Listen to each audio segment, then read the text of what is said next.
Değerli izleyenlerimiz, neredeyiz? Zonguldak Maden Mühendisleri Derneği'ndeyiz.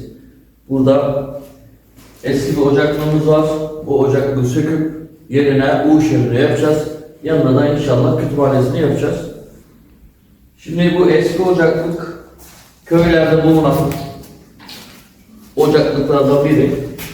Yani en aşağıdan en yukarıya kadar ölçüsü aynı olan, ısıyı da içeriye vermeyen ocaklık türleri. Şömine ise ısıyı içeri verenler. O yüzden bu eski ocaklığı tamamen yıkacağız. Yerine güzel bir U şömine yapacağız. İzlemeye devam edin. Siyah akar Zonguldak'ın deresi, yüz karası değil, kömür karası. Böyle kazanılır ekmek parası, demiş Orhan Veli. Maden mühendisleri yerin metrelerce altında karanlığa meydan okuyarak cevheri ekonomiye kazandıran, teknik uzmanlıkları ve cesaretleriyle cevher, kömür ve endüstriyel ham maddeleri güvenli bir şekilde işleten, zenginleştiren mühendislik dalıdır. Karanlıkta ışık, yerin altında mühendislik harikası yaratan Zonguldak Maden Mühendisleri Derneği'nin şöminesini yapıyoruz.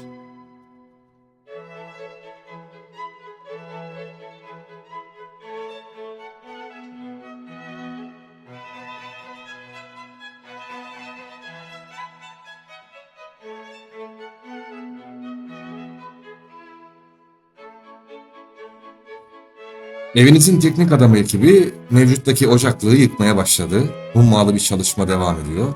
Bu kısımlar biraz yorucu olduğu kadar keyifli. İşin sonunda ortaya çıkacak manzara harika olacağı için, insanlar mutlu olacağı için ekibimiz de severek çalışıyor.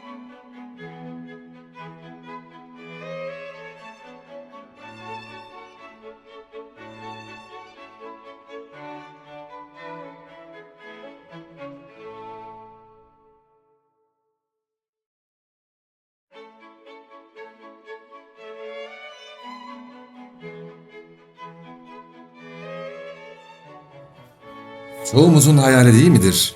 Şömine karşısında çay içmek, dans etmek, keyifli bir akşam yemeği.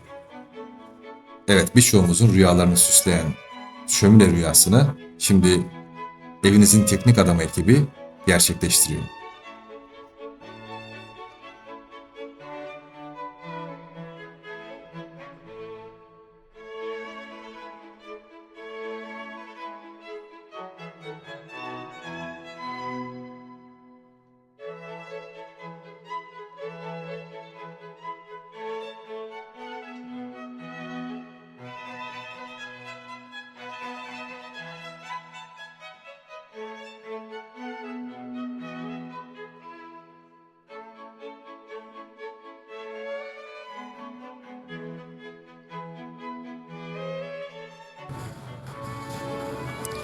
Çalışmalar tüm hızıyla devam ederken kırılan molozları ekibimiz çuvallamaya başlıyor.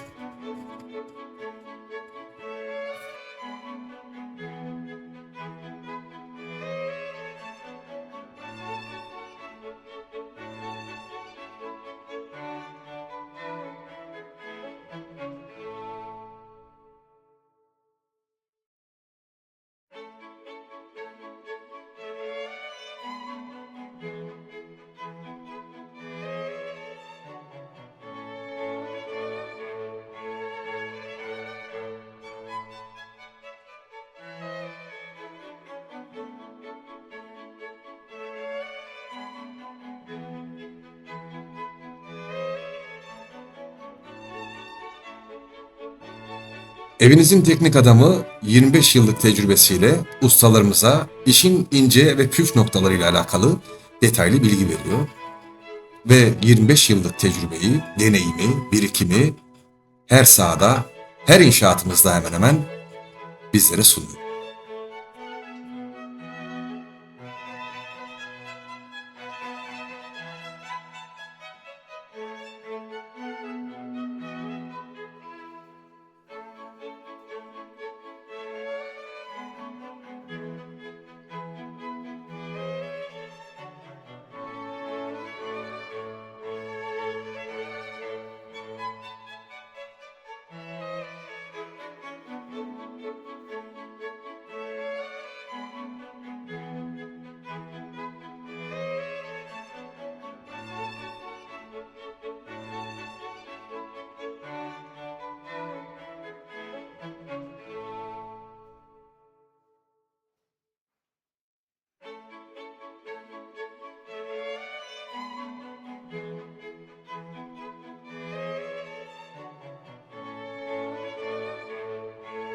Kırım işlemimiz sona erdi. Şömine 2 videomuzda da yapım işlemlerine başlayacağız. Videoya beğeni atmayı, kanala abone olmayı unutmayın.